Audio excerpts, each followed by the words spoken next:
अगले प्रश्न में वे कहते हैं तीन आवेश Q, Q व -Q एक समबाहु त्रिभुज के कोने पर स्थित है जिसकी भुजा A है। निकाय की वैद्युत स्थितिज ऊर्जा ज्ञात कीजिए। चलिए चित्र बना लेते हैं। समबाहु त्रिभुज की बात हुई है। समबाहु, सम प्लस बाहु अर्थात ऐसा त्रिभुज जिसकी तीनों भुजाएं बराबर हो। अब त्रिभुज का मतलब है त्रि प्लस भुज अर्थात ऐसी आकृति जिसकी तीन भुजाएं हो। ऐसी आकृति को त्रिभुज कहते हैं। और समबाहु, सम प्लस बाहु अर्थात ऐसा त्रिभुज जिसकी तीनों भुजाएं बराबर हो। ऐसे त्रिभुज को क्या कहते हैं? समबाहु त्रिभुज कहते हैं। तो चित्र बना लेंगे। मानकर चलिए ये कोई समबाहु त्रिभुज है।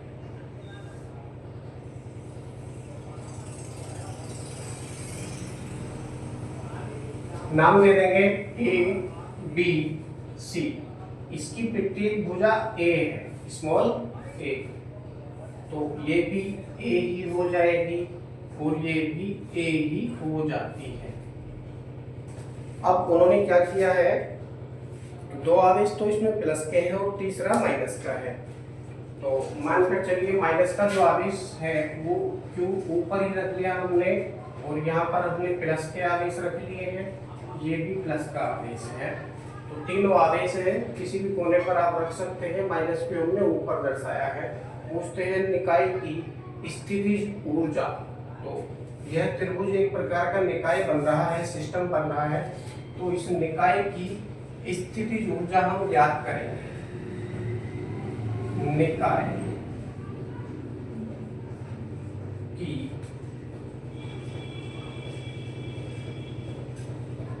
स्थितिज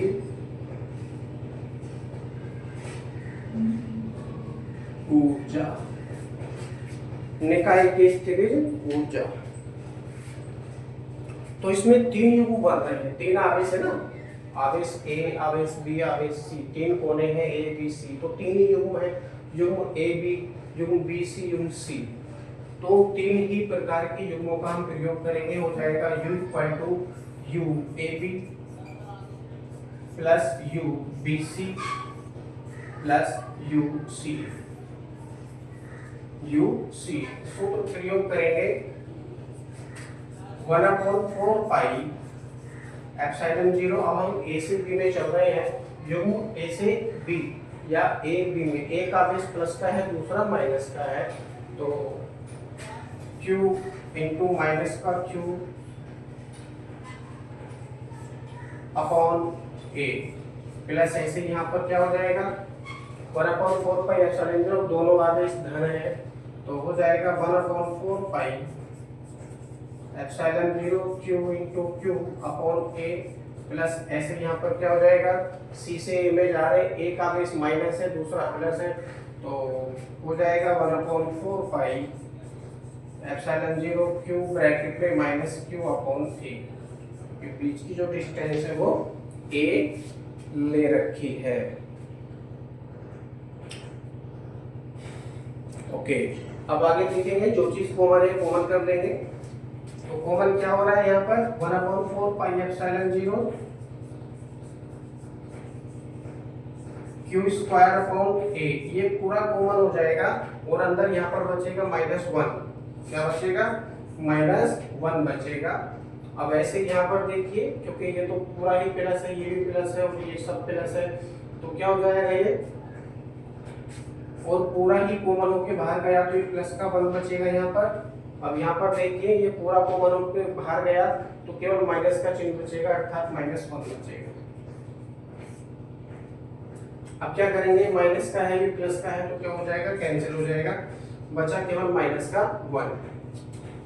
और इस माइनस की गुणा हम बाहर कर देंगे तो हो जाएगा U equal to -1/4 pi epsilon 0 1/4 pi epsilon 0 Q square upon A।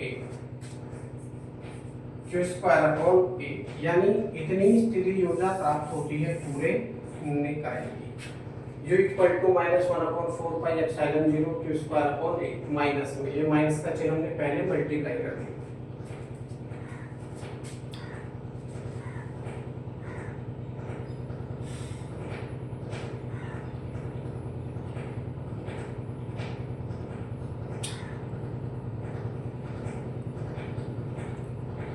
Next question है, इसमें वे कहते हैं एक इलेक्ट्रॉन किसी वैद्युत क्षेत्र में विरामावस्था से गति करता है। यदि आरंभ बिंदु से किसी अन्य तक पहुंचने में कण का वेग v हो जाए, तब दोनों बिंदुओं का विभवांतर v हो तो सिद्ध कीजिए v proportional small v proportional under root में कैपिटल V। यहाँ पर जो स्मॉल v है वो कण का वेग दर्शा रहा है और जो कैपिटल V है वो विभवांतर दर्शा रहा है। तो इसको हम कर लेंगे। हमसे प्रश्न में पहले ये बताया गया है कि जो कण है सबसे पहले विरामावस्था से चलना शुरू होता है और गति पकड़ने के पश्चात उसका वेग v हो जाता है। तो वेग v होने के कारण उस कण में गतिज ऊर्जा है। क्या है? गतिज ऊर्जा है।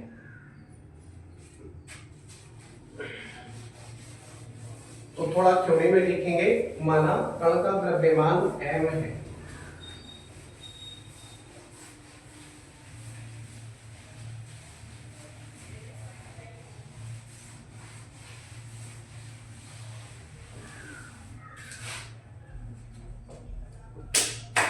एक इलेक्ट्रॉन है, कण का नाम है इलेक्ट्रॉन, तो इलेक्ट्रॉन लिया है तो लिखेंगे माना इलेक्ट्रॉन का द्रव्यमान m,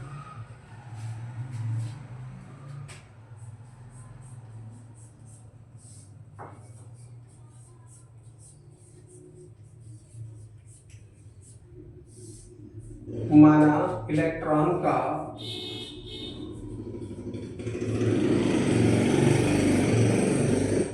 द्रव्यमान स्मॉल m,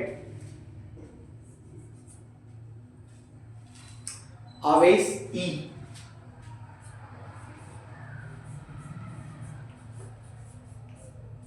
कौन सा E? स्मॉल वाला। वास्तव में इलेक्ट्रॉन के आवेश को स्मॉल E से दर्शाया जाता है।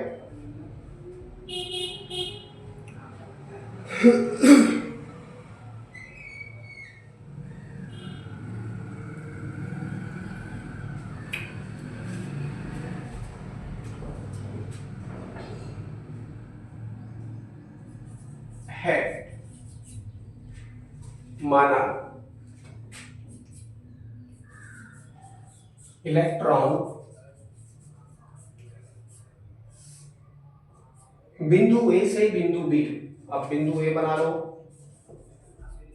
ये बिंदु B बना लो, इलेक्ट्रॉन है और गति कर रहा है A से B की ओर जा रहा है, जिसमें इसका द्रव्यमान क्या है? वो स्मॉल m है और आवेश क्या है? स्मॉल E है। और ये चल रहा है बिंदु A से B की ओर को, जहां पर इसका जो वेग है बिंदु A पर जो प्रारंभिक वेग है वो क्या है? वो 0 है, क्योंकि गति की जो समीकरणें होती है उसमें प्रारंभिक वेग को u से दर्शाते हैं। तो यहाँ पर इसमें कोई गति नहीं हो रही है बिंदु A पर, तो जब कोई गति नहीं हो रही है तो इसका प्रारंभिक वेग क्या हो गया? वो 0 है। लेकिन ये थोड़ा सा चलता है और बिंदु B पर ये पहुंच जाता है, तो गति हो रही है, गति होने के पश्चात इसका वेग v हो जाता है। क्या हो जाता है? v हो जाता है। प्रश्न में दर्शा रखा है इन्होंने कि बिंदु A व बिंदु B के बीच विभवांतर क्या है? वो कैपिटल V है। तो इस तरह से माना इलेक्ट्रॉन बिंदु A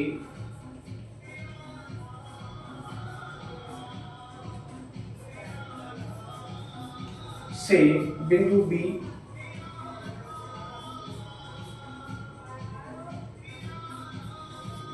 तक जाता है,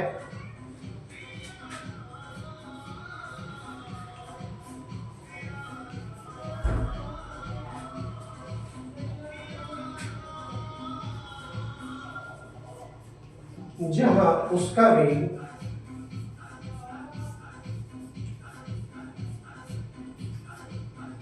वेग स्मॉल v हो जाता है।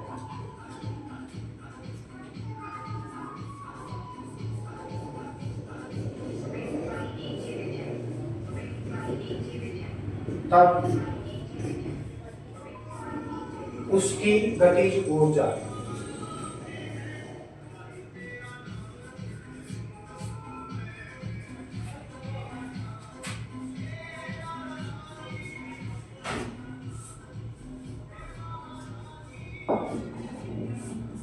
गतिज ऊर्जा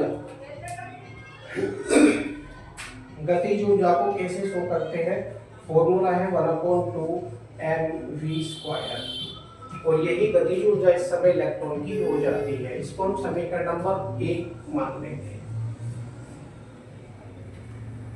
समीकरण नंबर क्या मान लेंगे? 1 मान लेंगे। अब चूंकि बिंदु ए व बिंदु बी के बीच विभवांतर है कैपिटल V, और इसका जो आवेश है वो स्मॉल e है, तो E V भी मिलकर एक प्रकार की ऊर्जा उत्पन्न करेंगे। इसे इलेक्ट्रॉन वोल्ट भी कहते हैं, इलेक्ट्रॉन वोल्ट भी कहते हैं। और यह ऊर्जा इलेक्ट्रॉन की गतिज ऊर्जा के बराबर होगी। इसीलिए मैं लिख सकता हूं चुकी का चिन्ह लगाकर K equal to EV, K equal to EV। इसीलिए K का मान समीकरण 1 में रखने पर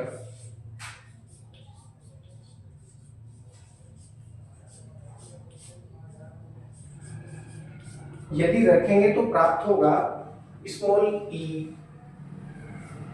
v equal to 1/2 mv²।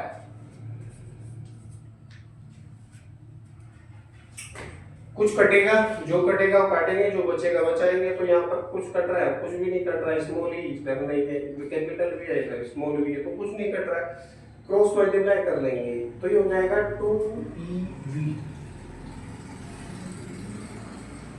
Equal to mv², equal to mv²।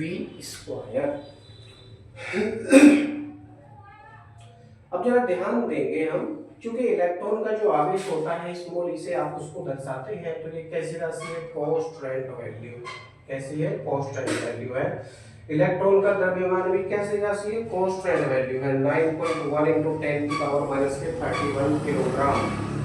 It is mass of electron, it is constant value. Okay, तो इनको हम कांस्टेंट मानकर छोड़ सकते हैं। And 2 is the numerical value. ये वास्तव में पहले से ही न्यूमेरिकल वैल्यू बनी हुई है, तो इसको हम यूं ही छोड़ सकते हैं। जब हम इन सभी राशियों को छोड़ देंगे तो हमारे पास क्या बचेगा? केवल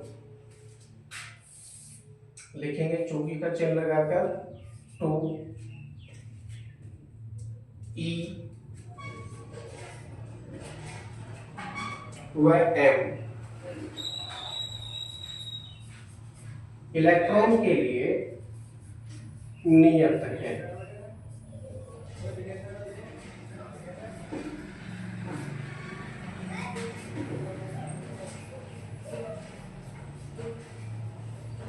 नियत है। अतः क्या हो जाएगा? v² प्रोपोर्शनल v बचेगा केवल, कैपिटल V। अब ये वाली लाइन मैंने पहले लिख ली है, नो प्रॉब्लम है। तो ये बराबर में इसको पहले लिख लो या उसको पहले लिख लो, बात एक है, नो प्रॉब्लम। तो हो जाएगा small v² proportional capital V। अब हम इस स्क्वायर को हटाएंगे तो इस पे लग जाएगा अंडर, या करके आप इसको लिखेंगे, हो जाएगा small v proportional under capital V। कुछ इस तरह से, यानी इलेक्ट्रॉन के लिए जो स्मॉल v और कैपिटल V है उसमें ये संबंध उत्पन्न होता है। और यही हमसे पूछा था, तो ये सिद्ध हो चुका है, प्रूव्ड।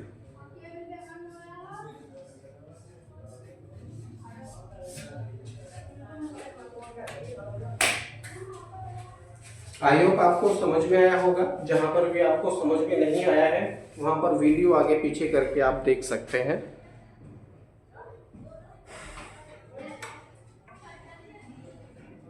ये आपका सिद्ध हो चुका है। वीडियो रोककर समझ सकते हैं।